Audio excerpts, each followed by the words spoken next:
Hello friends, we have been discussing about various investment options that are available under Section 80C. In today's video, we'll talk about ELSS, Equity Linked Savings Scheme. It provides you with 1.5 lakh of deduction from your total taxable income under Section 80C. It has one of the lowest lock-in periods, which is 3 years.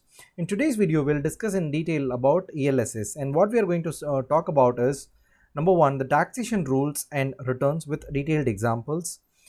What are the important things one must look at before buying ELSS? We will compare ELSS with other investments that we have discussed, such as PPF, EPF, NPS. And finally, we will also discuss about what are the most common mistakes which people make before investing in ELSS. Now, if you do not understand the various investment options that are available under Section 80C, we request you to go ahead and watch this video. The link for this video will be put up in the description. Welcome back to our channel. Before we get started, there is a brief disclaimer. We are not SEBI registered investment advisors, neither are we tax experts. This video is purely for awareness purposes. We request you to do your own research or consult your tax expert beyond this. Now, let us understand what is ELSS. ELSS is a mutual fund which invests majority of the amount in equity and equity linked instruments. There are three types of ELSS funds. One is a growth fund, the other one is a dividend fund, and the third one is a dividend reinvestment fund. If you look at the risk profile of ELSS, it is considered medium to high. Why it is high? Because the majority of the amount goes into the stock market. The risk that you are going to take while investing in ELSS is going to be high, but it is diversified as it is a mutual fund. As we discussed earlier, the lock-in period is 3 years. Now, let us understand the taxation rules under equity linked savings schemes. It provides you with 1.5 lakh of deduction from your taxable income. Let's understand this with an example. Let us say that there is an individual whose total pay in a year is 13 lakh and he has a basic of around 6 lakhs. This individual invests in ELSS funds for about 1.5 lakhs, and the individual invests to about 2 lakhs in shares. Now, if you look at the taxation rules, this is as follows. The total taxable income is 13 lakh, and assuming this individual follows old tax regime, there will be exemptions such as standard deduction, and let's assume that in this case the deduction is 50,000. Now the taxable income becomes 12 lakh 50,000. Because this individual has invested in ELSS fund with an amount of about 1.5 lakhs, this amount will be deducted from your taxable income, and the net taxable income reduces by 1.5 lakh. So the net tax that the individual pays including cess will be 1,48,200 rupees. If in case this individual did not invest in ELSS fund, the individual would have to pay income tax for the total 12.5 lakh income. So, and in this case the individual would have paid about 1.95 lakhs of income tax. So the net tax savings for this individual is 46,800 rupees. If the individual falls in a different tax bracket, say 20% tax bracket, it will be different. So depending on the tax bracket which the individual is in, the tax savings will be different. Now, if you look at the exemption status under taxation rules, it falls under exempt taxable category. That is, the investment that you make is completely exempt, whereas the yearly dividend that you are going to get is taxable, and the final maturity amount is also taxable. So beyond a certain limit, the long-term capital gains tax is applicable on the final maturity amount. Let us also understand this with another example. Now, let us say an individual invests in ELSS fund for 5 years, and every year the investment is 1.5 lakhs. And let's say from second year the individual gets a dividend of about 5,000 rupees, and at the end of 5 years the individual wants to withdraw the total maturity amount. Let us look at the taxation rules. As per the taxation rules, the 1.5 lakh of investment, it's completely non-taxable. However, the dividend that the individual receives every year is taxable. In addition, there is also a maturity amount that is withdrawn by the individual. Now, if you look at the total gains made by the individual, it is the total withdrawal amount, which is 10 lakh 7,000 minus 7 lakhs 50,000, which is the total investment amount. So the net gain for the individuals in a period of 5 years is around 2.57 lakhs. But the entire amount will not be taxed. The 1 lakh is subtracted from the total gains, and only the remaining amount is taxed, right? So I hope you would have understood the long-term capital gains tax structure under ELSS. So in this situation, you must also understand what are the other gains made by this long-term capital gains made by this individual, and you should put together a consolidated total capital gains, and then you should calculate the total long-term capital gains tax. Now let us understand the returns. This is a snapshot of some of the top funds as suggested by one of the websites. As you can see, the returns are in the range of around 15%, 18%, 20, 23%, right? This seems little high, right? So while you are understanding this 5-year return as per the screenshot, you must keep in mind 2 points. Point number 1 is what is the current market scenario. Let's look at the current market scenario. The current market scenario, the Nifty stands at 15,722, which is very high compared to the last year. If you just go back 1.5 years, Nifty was around 8,083. So considering the overvalued status of Nifty, we can assume that all the stocks are overvalued, and the actual returns that is being projected is a function of the current market status, right? Let us take 2 examples.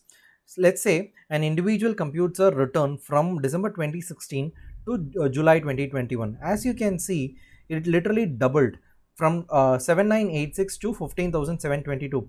In this case, the returns will be significantly high. Whereas if an individual computes the return between December 2016 to April 2020, it's almost flat. There are literally no returns. So the average returns, as pointed by several websites, it is a function of the current market scenario. Hence, one must understand that the current market scenario and then think about the future returns. So what it tells us is the fact that the current returns or the past performance need not necessarily reflect the current performance or the future performance. The more you invest when the market is very high, the lower the probability that you are going to get greater returns in the future. The second point one must always remember about when we are considering returns is the expense ratio. Whatever returns that has been put in several websites or by the fund houses is based on the investment amount. However, a part of your investment amount will be deducted by the fund houses as a fees for managing your fund, and that is called expense ratio. Generally, it is advisable to go for a fund which has a lower expense ratio. Now, let's understand this. Let's say you invest 100 rupees in a fund. If in case the expense ratio is 1.5%, only 98.5 rupees will be invested. The remaining 1.5 rupees will be taken as a management fee, which is called the expense ratio. Let us look at some examples. This is one scheme, Access Long-Term Equity Fund, where the expense ratio is around 1.67%. In another example, which is SBI Tax Saving Advantage Fund, the expense ratio is 2.7%. So clearly, the Axis Fund's expense ratio is much lower compared to the SBI Tax Advantage Fund. So in this case, assuming all the remaining parameters are same, we can choose that the Axis Fund is better than the SBI Fund. Next point, past performance. When you're looking at past performance, you must look at multiple time horizon. You must not go only with the past year's performance. You must look at past year performance, past 3 years performance, past 5 years, and in some cases you must also look at past 10 years performance, because this will tell you how consistent the fund has been in its performance. Fund that has performed well only in the last year and it did not perform well in the last 3 years or 5 years indicates that the fund has not been consistent and something is going on beneath the surface. Third, portfolio. So you must always choose your portfolio based on your risk appetite. There are several types of funds, right? So one is your large cap, other one is a mid cap, other one is a small cap. Otherwise, you can have a multi cap fund, which is a mixture of all the large cap, mid cap, and small cap funds. If you're before investing, one must always look at what is the composition of your fund that you are looking at. For instance, you must look at how much percentage is going to equity and what is the contribution of top 10 stocks of this fund. Say for instance, in this example, as we can see that the top 10 stocks contribute to close to 44%, right? You must also look at what are the top stocks that is being invested by this fund. In this example, as you can see, the top stocks are HDFC Bank, ICICI Bank, Infosys, Axis Bank, etc. So this looking at this will really help you understand the safety, at the same time the return potential of any fund. So it is essential that you read the brochure completely by looking at what are the stocks, what is the risk profile, etc. Point number 4, you must always look at the total assets under management. Why is it important? Generally, lower funds with lower AUM tend to have a higher expense ratio because the expense ratios need not be proportional to the actual assets under management. Lower the lower the amount of fund that is being managed, higher the management fee that needs to be paid. Number 2, you must also look at the trend of AUM, whether it has been decreasing or whether it has been increasing. Increasing AUM states that more and more people are investing in this particular fund and funds are flowing, which is an indirect indicator of a good performance, right? 5, fund managers credentials. The people who are managing your fund is very important. It is essential that your funds, your money is in hands of good people, right? So in this case, I have put, many websites give you the fund manager's profile. In this case, you can see that this individual who is a fund manager has an experience of about 10 years. So it's essential to read about your fund manager, their experience, other funds they have managed, and their past performance. Now let us compare ELSS with other investment options: EPF, PPF, NPS, and ELSS. As you can clearly see, in case of return, ELSS might stand out compared to other funds, but you must also understand that the guaranteed returns in EPF and PPF are much lower risk compared to the non-guaranteed return in ELSS. In addition, this 12% or above 12% return is on the total investment amount. It does not really consider the expense ratio. Hence, if you are computing the actual returns, you must always subtract the expense ratio from your total investment. One of the important benefits of ELSS is the fact that it has low lock-in period. So if you want money for your emergency purposes, ELSS will let you take your money in 3 years. But ELSS, because it's an equity instrument, the amount of benefit that you are going to get in 3 years is very low. The ELSS will be really beneficial if you are looking at a very long time horizon, at least 10 years. If you look at the risk profile, ELSS is definitely a high risk instrument compared to EPF and PPF, and even compared to NPS, it's still a high risk instrument because part of NPS gets invested in government bonds and corporate bonds, which are a lower risk investment. One of the disadvantages of ELSS funds is the taxation rules. Only the investment is exempt, whereas the returns and the total maturity amount are taxable. Whereas in case of EPF and PPF, it comes under exempt category, where the investment, returns, and the total maturity amount, everything is exempt from income tax. And finally, one of the biggest disadvantages of ELSS is the total amount that you are actually investing will not go for investment. Out of 100 rupees that you are putting, around 2 rupees goes for the management fee, which is called the expense ratio, which in other cases such as EPF and PPF, which is 0, and even in NPS it is very low, which is close to 0. Now let us understand what are the most common mistakes which people make, right? Number 1, people see this as a tax saving instrument, and they generally go ahead and invest only between the months of Jan and March, when your employer demands your tax proof. This is a wrong behavior, because at this point in time you do not know whether the market is going to be high or low. If the market is low, then you are lucky. If the market is high, then the amount of returns that you might get may not be very high. Let us understand this. Let us say that an individual invests here and another individual invests here. Clearly, the individual who has invested here will see a better returns compared to an individual who has invested in February, March season. So how do we solve for this? The best way to solve for this problem is to go for an SIP mode, that is systematic monthly investment continuously, right?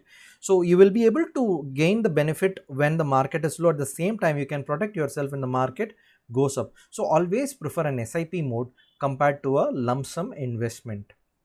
Number 2, people see this as a very short-term instrument and they want to get the returns immediately in 3 years, right? This is not a good behavior in case of stock market or any mutual funds. You can expect very good returns in stock market or mutual funds only in the long-term horizon. Let's look at this example. Let us say an individual invested in March 2017 and the individual wants to withdraw it in 3 years.